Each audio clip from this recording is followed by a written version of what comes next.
luces, demás aparatos que no están usando.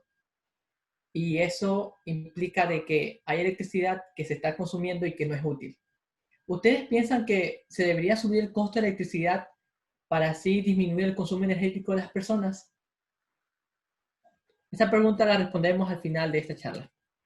La realidad es que los dispositivos y los electrodomésticos son necesarios y muchas veces imprescindibles. Podríamos decir, bueno, podemos desconectar ciertos equipos que no necesitamos, pero por ejemplo, la refrigeradora, que es muy útil, tiene que estar prendida las 24 horas del día. Y esto, que un equipo esté encendido todas las 24 horas, implica un costo. Un costo no solo energético, sino también monetario. Así que vamos a la definición. Eficiencia energética es reducir la cantidad de energía requerida en productos y servicios. No voy a andar mucho en la parte de energía, lo andaremos luego, pero escojamos un tipo de energía.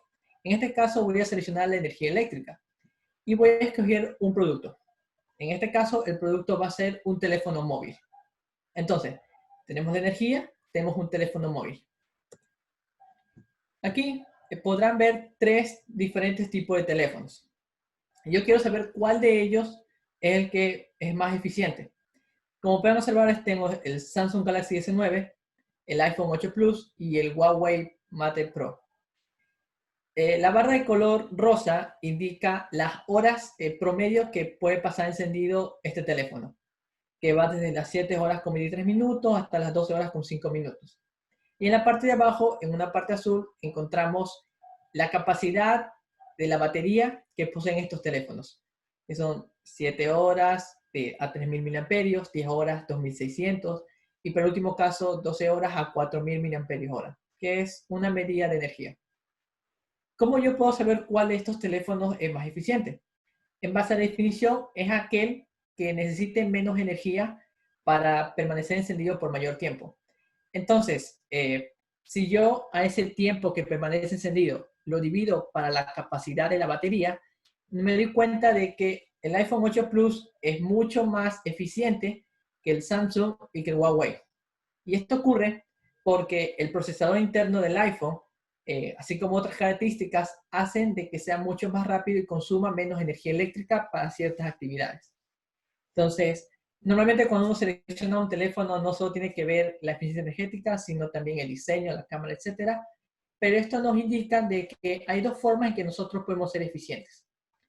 La primera de ellas es la adopción de nuevas tecnologías o procesos más eficientes. Por ejemplo, como vimos en el teléfono, si yo mejoro los procesadores, si yo mejoro la pantalla de tal modo que necesite menos batería para permanecer encendida más tiempo, yo lo que estoy haciendo es adoptar tecnologías y procesos mucho más eficientes. Pero no es la única forma, hay dos formas de hecho. Y la segunda es la aplicación de métodos comunes para reducir las pérdidas. Para aquello utilizaremos el ejemplo del foco. Pero mucho antes de aquello, vamos a ver acerca del tipo de energía. Mencionamos que podemos reducir la cantidad de energía requerida en productos y servicios. Pero ¿qué es exactamente energía?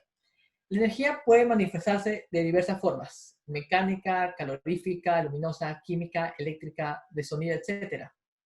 Pero nosotros como humanidad utilizamos más que todo energía mecánica, calórica, luminosa, química y eléctrica. ¿Por qué? Porque cuando hablamos de eficiencia energética muchos piensan que se trata de electricidad. Lo que sucede es que la humanidad desde siempre ha requerido tres cosas: transporte, luz y calor. Al principio se hacía como por medio de la energía química. Como transporte utilizábamos el vapor que a través de la quema de la leña, la energía química almacenada se convertía en movimiento. En la luz era a través del combustible, que es la vela como tal. Y en calor tenemos exactamente lo mismo. Pero luego fuimos evolucionando la energía química que usamos. Ya no utilizábamos un motor a vapor, sino un motor a combustible que daba mucha más energía para poder moverme. Ahora yo no usaba tanto las velas, sino utilizaba la energía eléctrica para calentar un filamento y que produzca luz y que produzca calor. Lo mismo, empecé a utilizar gas para proveer este calor para cocinar alimentos, las estufas, etc. Pero luego fuimos adoptando energía eléctrica. Ya utilizamos autos que son eléctricos y los bombillos ya no son incandescentes, sino que ahorita son LED. Y ahorita las cocinas, se puede utilizar las cocinas de inducción que se utilizan para cocinar. ¿Pero por qué? Sucede que como En los distintos tipos de energía, la energía eléctrica es la que es más fácil de transportar, como pueden ver en esta línea de transmisión. Es más fácil de generar. Yo puedo convertir combustible en energía eléctrica en una central termoeléctrica. Yo puedo convertir el movimiento del viento o del agua en energía eléctrica. Y la tercera más importante por la que usamos energía eléctrica es porque todos nuestros sistemas, microcontroladores, computadoras, teléfonos, todo funciona con energía eléctrica, porque es la forma de energía más rápida. Entonces, ahorita que nos referimos al tema de eficiencia energética, vamos a tratar sobre todo la energía química en combustibles y la energía eléctrica por sus cualidades históricas. Mencionamos que se pueden adoptar nuevas tecnologías o procesos más eficientes. Empezaremos con el ejemplo del foco. Como pueden observar ahí, hay una comparativa entre 4 tipos de focos. Tenemos los focos incandescentes, los de halógeno, los FL o los focos ahorradores y los focos LED. Dentro de esta escala pueden observar 450 lumens hasta 1600 lumens. Lumens es la medida de la cantidad de luz que emite algo. Entonces, mientras mayor sea esta cantidad, más luz emite. Ahora, cada foco consume una cierta cantidad de energía que se puede expresar en algo conocido como potencia. La potencia me indica qué tanto gasta este elemento para funcionar. Como pueden observar, un foco incandescente gasta 40 watts con respecto a un foco LED que gasta 7 watts, dando la misma intensidad de luz. Entonces, la evolución tecnológica de estos aparatos es lo que permite que actualmente los focos LED sean mucho más eficientes que los focos incandescentes. Ahora, esto también repercute en su precio. Justo en la otra esquina pueden observar más o menos la forma física de cada uno de estos bombillos. Si analizamos la cantidad de lumens que emiten por la cantidad de watts que requiere para funcionar cada tipo de bombilla, tenemos muchos tipos de bombillas, pero lo más importante es que las que son más eficientes en este sentido son las de presión alta de sodio, los ácidos de metales. El problema es que estas no son de uso doméstico, sino más que todo uso industrial y de ciertos usos especiales.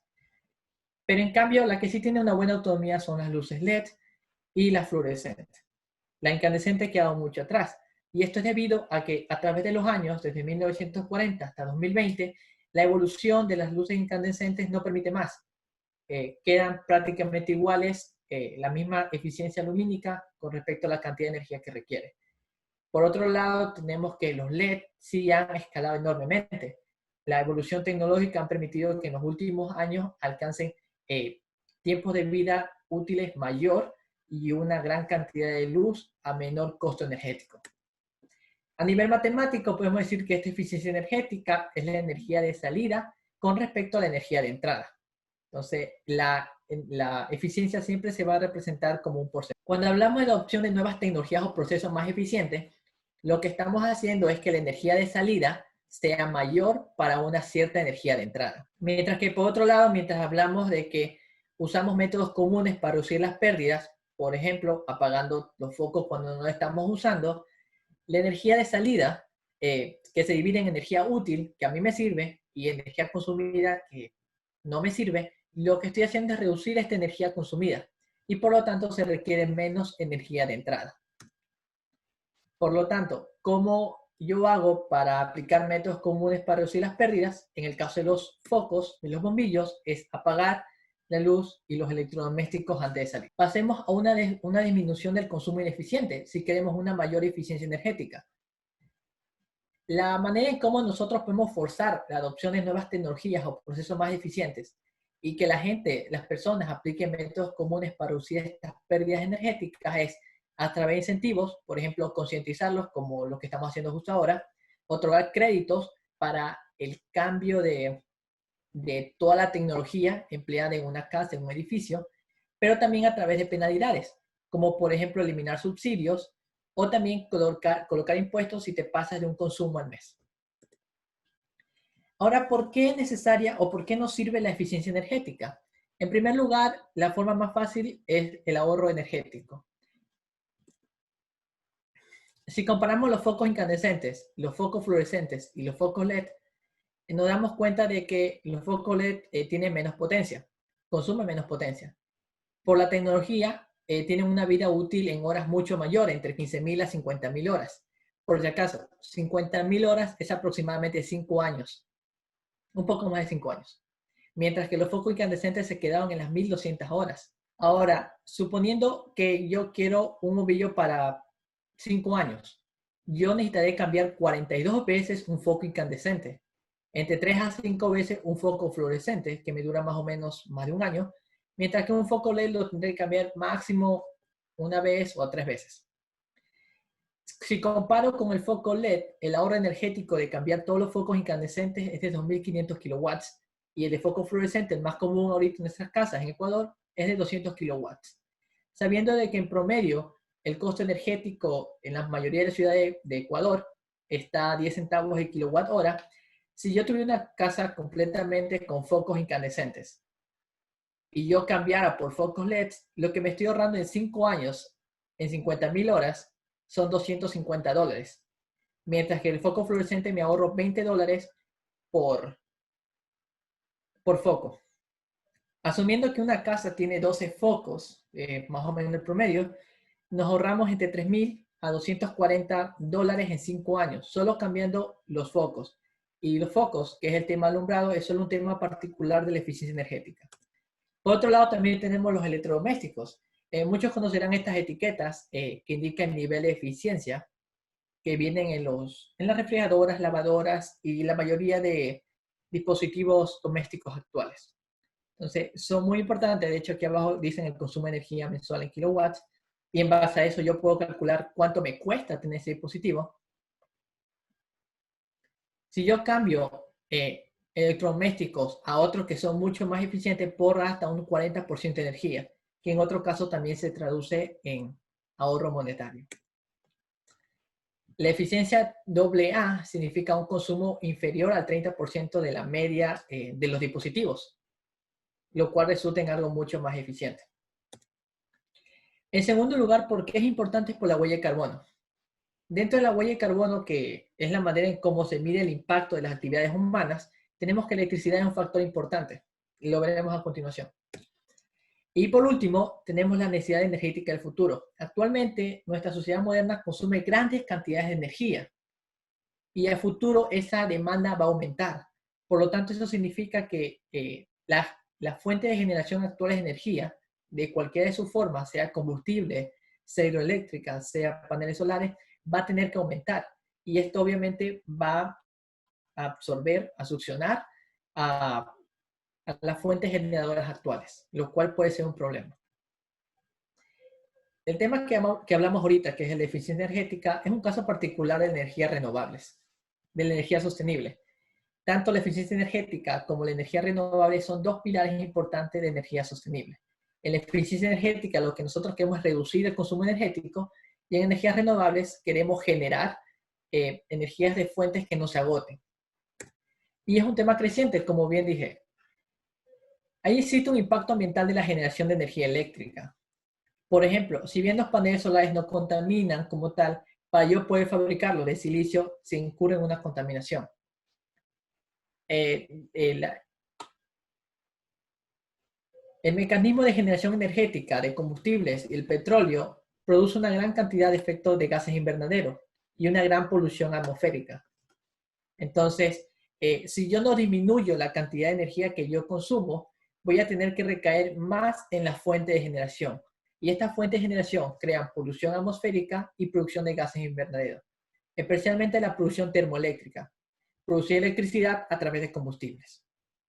Otras alternativas que tienen bajo impacto, tanto en la producción de gases invernaderos como en la polución atmosférica, tenemos eólica, nuclear y solar sobre todo. Si analizamos en el tema de Estados Unidos, los estados que están de color azul más intenso, que son California y New York sobre todo, tienen un costo de electricidad mucho mayor que el resto de los estados, de hecho hasta 3 veces mayor. Si comparamos ahorita en California, está hasta 30 centavos el kilowatt hora. Eso quiere decir que si, por ejemplo, si yo aquí en Ecuador en mi consumo eléctrico gasto $40, solo por vivir allá gastaría $120, 3 veces más. ¿Y por qué importa eso? Cada país, y ahorita lo comparamos con Estados Unidos, adopta sus medidas para forzar la eficiencia energética. En el caso de California y New York, empezando por California, tenemos de que desde 1970 existen códigos de la construcción que permiten mayor eficiencia.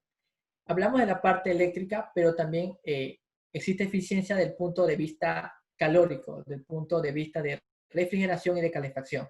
Si yo tengo las casas bien aisladas, yo necesito consumir menos, en los meses de invierno, necesito consumir menos gas para yo poder calentar la casa.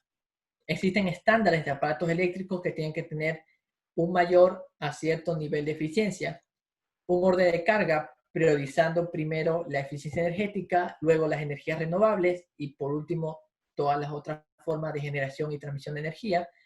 Y la última, como lo vieron anteriormente, el aumento de las tarifas. En New York, aparte del aumento de las tarifas, tenemos los bancos verdes, que lo que hacen es financiamiento para que un edificio o casa cambien por completo toda su tecnología, aumente su eficiencia energética y ahorren costos. En Ecuador tenemos tres cualidades importantes. Tarifas de acuerdo al consumo y al tipo de cliente, es decir, paga diferente la tarifa si eres un usuario residencial que si eres un usuario industrial. Tienes penalidades si consumes ineficientemente energía. Esto se mide a través del factor de potencia. Y finalmente, Ecuador tiene un potencial energético renovable. Sectores que pueden mejorar son varios. La industria, viviendas, edificios, transporte y el alumbrado público. En la industria es el lugar donde más se puede mejorar, puesto que si yo convierto el combustible, dejo de utilizar el combustible para convertir en electricidad, estoy teniendo una eficiencia del 30%. Si yo ese calor que se genera de combustible para generar electricidad también lo uso como vapor o a través de válvulas, la eficiencia del combustible puede llegar hasta el 90%. Normalmente una empresa, una industria necesita sobre todo calor, vapor, electricidad y movimiento para poder operar en sus áreas. Así que si se aísla la línea de vapor, se ahorra un combustible que va desde el 45 al 25%. Los motores eléctricos, en las actividades que hacen, moler papel, llevan una línea transportadora, pueden aumentar su eficiencia si se utilizan variadores de velocidad, que de acuerdo a la carga que lleva, eso les permite ahorrar energía eléctrica. En viviendas y edificios, la iluminación, solo con mejorar la iluminación se puede mejorar hasta un 90% aproximadamente. Esto depende sobre todo de la cantidad de fuentes de iluminación, como el tamaño de la casa, etc. En calefacción igualmente, esto se ve sobre todo en la sierra, no en la costa, por el tema de los meses que son muy fríos. En electrodoméstico, cambiando todos los electrodomésticos a unos más nuevos, ahorra hasta el 40% de energía. Y aislando la casa efectivamente para no perder calor cuando es muy frío y tener que encender la estufa. Y asimismo, en los meses de verano, cuando es muy caliente, no tener que utilizar el aire acondicionado, puede aumentar incluso hasta un 25%. En transporte tenemos especialmente los automóviles, los buses y las aeronaves. Es necesario, especialmente el transporte masivo, que se adapte a un modo energético completamente eléctrico y no dependa únicamente de combustibles fósiles. Los automóviles, siendo híbridos o completamente eléctricos, también aumentan su autonomía en alrededor de un 40%, de acuerdo al cilindraje, el octanaje y otros factores. Pero la parte que más puede mejorar y que es ineficiente actualmente son el tema del transporte aéreo. Y eso es más que todo porque, si bien cambiando pueden ser mucho más eficientes, a nivel económico no les resulta. Finalmente, en alumbrado público se puede ahorrar mucha energía, que va desde poniendo sensores eficientes que solo se prendan en la noche y no en el día, que las luces no sean completamente brillantes, sino atenuarlas un poco de acuerdo al horario, y utilizando y reemplazando bombillas LED por completo. Para ejemplificar este caso, supongan el ejemplo de que en la isla Puna hay una camaronera y esta camaronera necesita electricidad para poder funcionar. ¿Cómo generan esta electricidad? Colocan un combustible parecido al diésel que se llama búnker y con ese combustible lo que hacen es generar energía eléctrica. Si bien es más eficiente desde Guayaquil tirar línea eléctrica para para que ellos puedan obtener energía eléctrica directamente, no les conviene porque el costo de energía es mucho más caro que lo que les cuesta el combustible. Entonces, si bien se puede hacer una eficiencia energética, si no existen políticas como penalidades o incentivos, es muy difícilmente que cambien la manera de operar muchas compañías. Bien, por otro lado tenemos la eficiencia energética en mi hogar, que es el área donde cada uno de nosotros podemos involucrarnos más. Como pueden observar, aquí hay una casa. De hecho, si pueden ahorita mismo saquen una hoja y tengan o visualicen por lo menos el plano de su casa, vamos a ir explorando parte por parte de qué cosas podemos mejorar. En primer lugar, pueden cambiar los focos si tienen algún incandescente, por lo menos a un foco fluorescente, y si no, mucho mejor a LED. De hecho, una de las grandes ventajas de los focos LED es que al ser completamente electrónicos, hay variantes que pueden cambiar de colores, se pueden conectar a través del teléfono, Wi-Fi. También tenemos el hecho de que las cocinas, en vez de ser una cocina completamente a gas, puede cambiarse en un momento a ser eléctrica, usar menos la secadora en el área de la lavandería, o cuando voy a lavar, colocar mayor cantidad de ropa para así disminuir el consumo de agua. Apagar los diversos aparatos como el televisor, por ejemplo, cuando están encendidos y nadie los está usando. Y en el tema de la ducha eléctrica, utilizarla únicamente cuando es necesario. De hecho, la ducha eléctrica es uno de los principales electrodomésticos que gasta más electricidad que todos. Y eso se debe a que con la electricidad lo que se está haciendo es calentar el agua. Y eso demanda mucha energía. Por otro lado, lo que ocurre es el tema del efecto rebote. Podemos ser mucho más eficientes, pero si tengo un auto que consume menos combustible, lo que hacen las personas es que ahorita pueden conducir más lejos. Si bien con una distancia ahorraban combustible, debido a que están acostumbrados a un consumo monetario, lo que van a hacer es forzar a que esto ocurra. Por ejemplo, es como si cambio un foco LED, antes un foco incandescente lo tendría prendido 4 horas al día, tengo un foco LED, ahorita me cuesta menos, así que lo voy a tener prendido 12 horas al día. Entonces, el ahorro hasta cierto punto es teórico. Entonces, por último, quisiera que vean esta imagen. Ahorro económico, beneficios en el área de la huella ecológica. Lo que realmente importa son esos beneficios colaterales. Si yo consumo menos energía, significa de que menos combustible es quemado para poder producir esa energía eléctrica. Por lo tanto, los beneficios colaterales es la salud, menos contaminación del aire. Si yo consumo menos energía, fuerzo menos a depender en la fuente de generación, y esto de algún modo estabiliza los precios de la tarifa energética. Asimismo, si yo consumo electrodomésticos o aparatos que son mucho más eficientes, lo que estoy haciendo es incentivar a la industria, a la investigación y a la innovación para poder crear productos aún mucho más eficientes. Y todas estas características, de un modo u otro, lo que hacen es construir un ambiente sostenible para todos.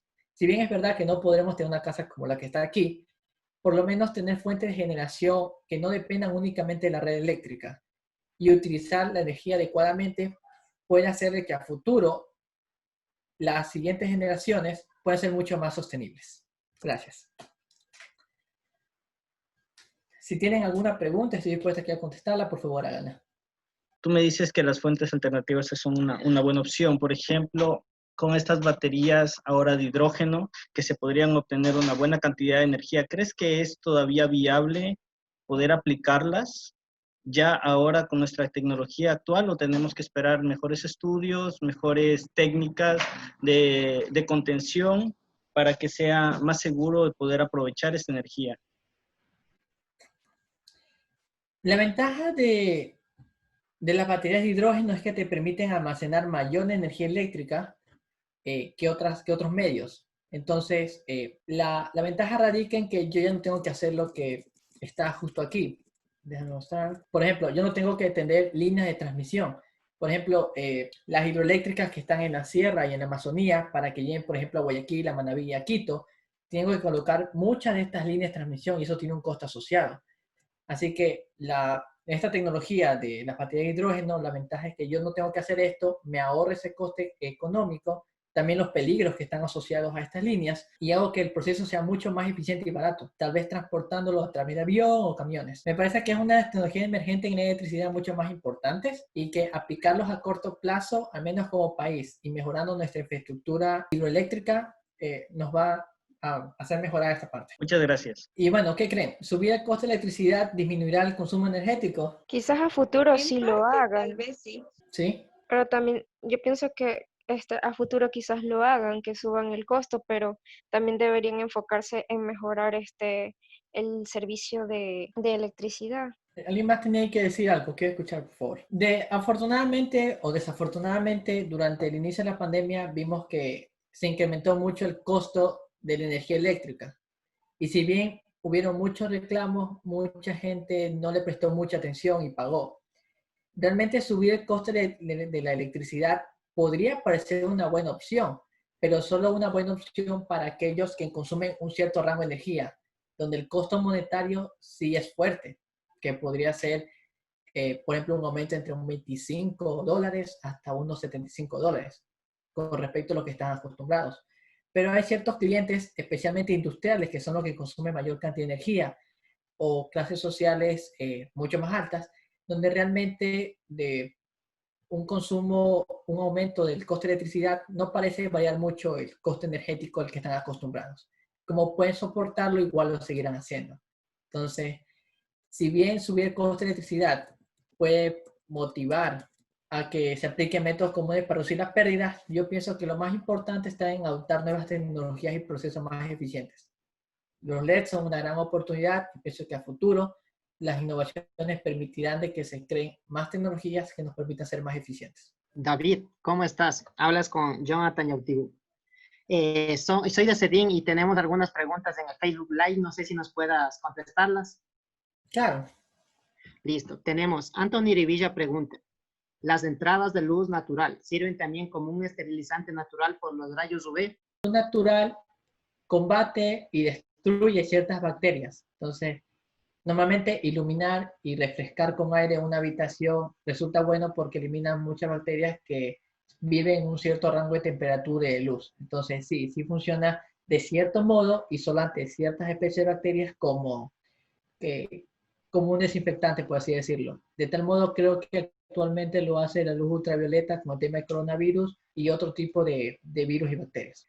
Gracias, David. Tenemos otra pregunta igual de Anthony Rivilla. ¿Existen bacterias bioluminiscentes? ¿Qué tan cercano es en un futuro donde utilicemos fuentes de luz a través de dichas bacterias?